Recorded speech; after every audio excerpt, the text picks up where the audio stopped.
Before the world split, there were only whispers, soft as dust drifting in morning light. The kind of murmurs people ignore because they sound too small to ever be dangerous.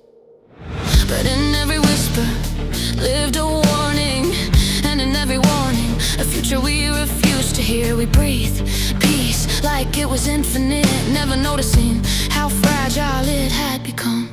And then footsteps began to take sides, not loud at first, just careful, uncertain steps tapping on cracked earth. People walked away from each other as if distance could save them from the storm swelling underneath their ribs. Neighbors turned into silhouettes, friends into others, until every path felt like a choice, and every choice felt like betrayal.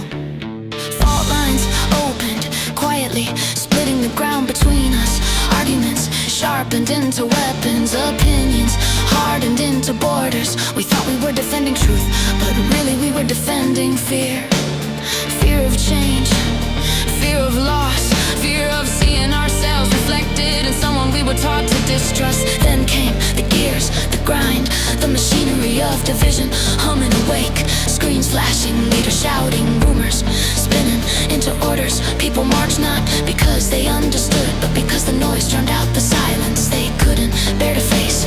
The engines of conflict rolled forward, and we rolled with them. And then the fever rose, war, hot, blinding, merciless, swept across the world like a burning wind.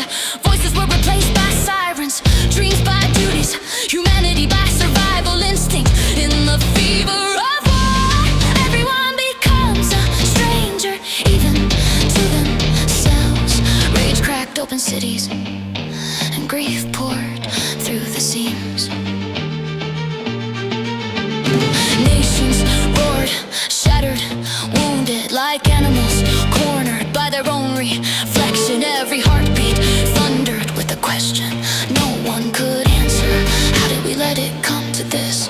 But the battle drums were too loud, and forgiveness was too quiet to survive the noise.